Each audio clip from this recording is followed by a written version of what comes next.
Hello and welcome back to another video by the Rose System. I am Sarah and today we are looking at what is in our grounding box. A grounding box is a useful thing to have when you have a dissociative disorder. The purpose of this box is to provide stimuli to help you ground when having a dissociative episode.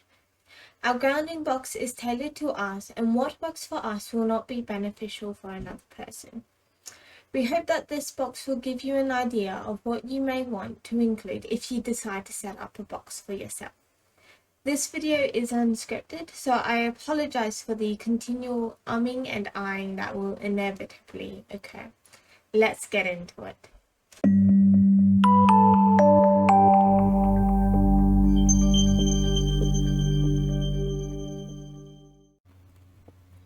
So this is our grounding box. The box itself was like $2 to $5.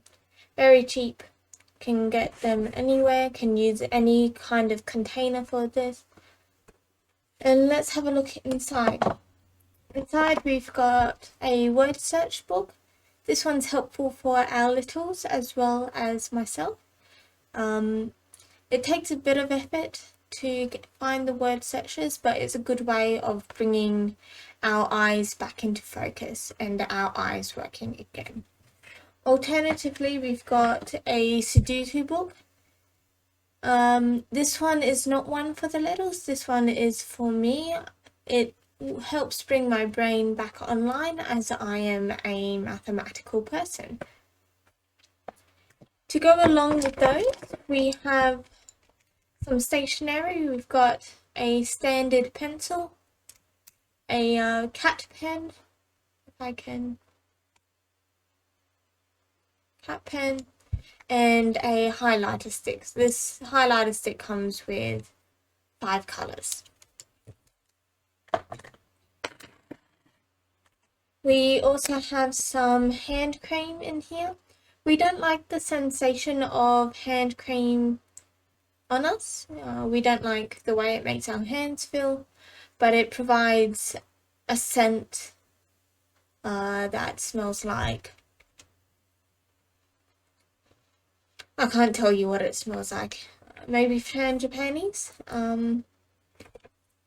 and yeah, it provides a sensation on our hands.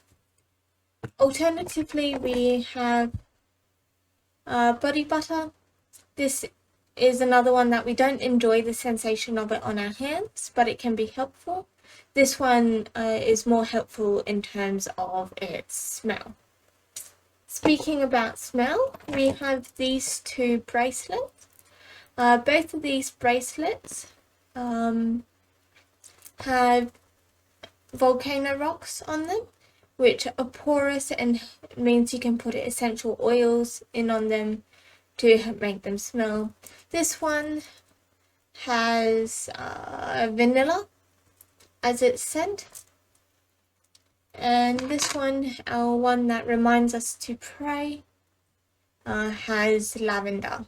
And these are bracelets that we can wear anywhere at any time. They are just currently stored within our grounding box.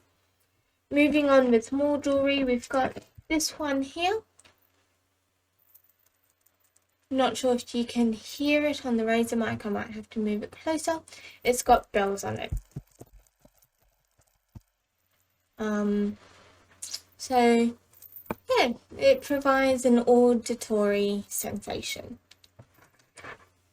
Moving on to the more sensory kind of situation, we've got this little bag here. It's got a few figurines, a couple of marbles, and a couple of weirdly shaped stone in it. These provide a tactile feeling for us, and so we can feel the different sensations that all of them have. We also have this. It's a budgie bead craft project that we made. We used to be obsessed with making these. This just provides more sensory input for the fingers. We've got 3 bouncy balls. They provide another sensory input. We can try juggling with them. We cannot juggle, but doing so can help bring our body and our motor skills back up again. Alternatively, we've got a Tangle. This is a rabbit Tangle. We also have a bird Tangle that lives in our handbag, so that we've always got at least one fidget toy on us. This rabbit Tangle doesn't always live in the box, frequently lives on our desk. Yeah, they're really helpful. Just move them about. They've every third notch is a sensory input. This particular one has little bumps on it. The other one that we have has little knobs on it. We've got a stock standard Fidget Cube. This is a very helpful tool. This one also frequently lives in our handbag, but somehow got placed with the box recently. Alternatively, we have this little dolphin whale thing. You squeeze it and it provides both physical and visual stimuli with the glitter ball that comes out from within it. We used to have a penguin one as well, but the penguin one broke, so we've just got this one left. There's also some Play-Doh, once again really good for physical sensations, and we've added some drops of essential oil to it, some rose essential oil, to make it smell nice and engage our sense of smell. This one is kind of like a Bop It.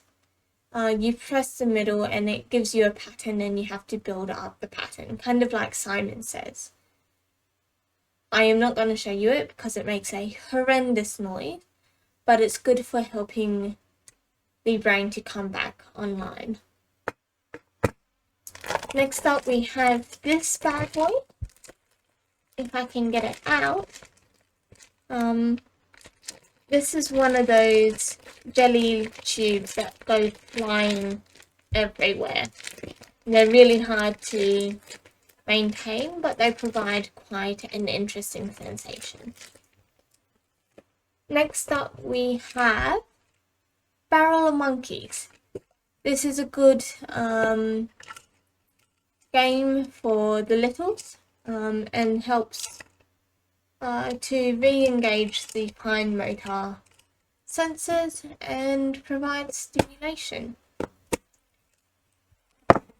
Then we have this standard puzzle thing. There are a billion ways to fill this in, and so we try and create different patterns, and it's helpful for fine motor skills and getting the brain back online. Next up we have our cards.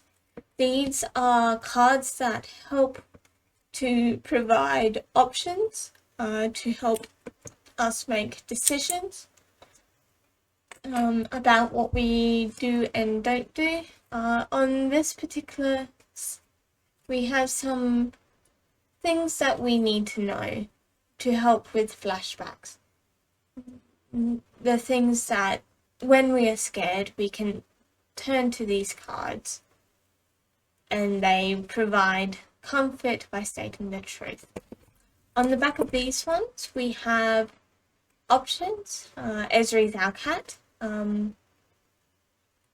Of some different things that we can do to try and get our senses back online and working through what is helpful for us.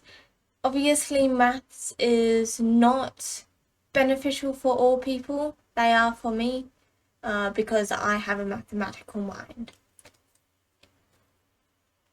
Yeah, so those are those particular cards. Then these ones are some grounding cards. So what can I see? What can I do? Some stretches. What can I smell? We have numerous candles. Will lighting a candle help? what can I hear, what are the real sensations I can feel. So these ones are really good for when we have body flashbacks. Those are not fun, but helping us to determine what are the real things and what are the memories can be helpful in grounding us. And some more grounding things. On the other side of these ones, we have verses that mean a lot to us. So these are verses that help us to remember who we are as God's children, and that we are loved and cherished by the God of the universe.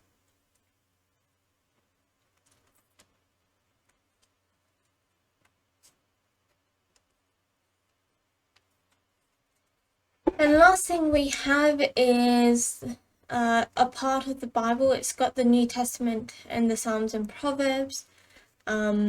We don't have a small enough Bible to fit in this box, but we generally have another one lying around. There's currently one on my desk, one by the front door, one by my bed, and a couple more on the shelves. So we have plenty of Bibles around.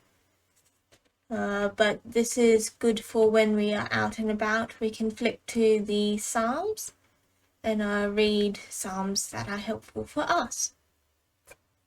So this is,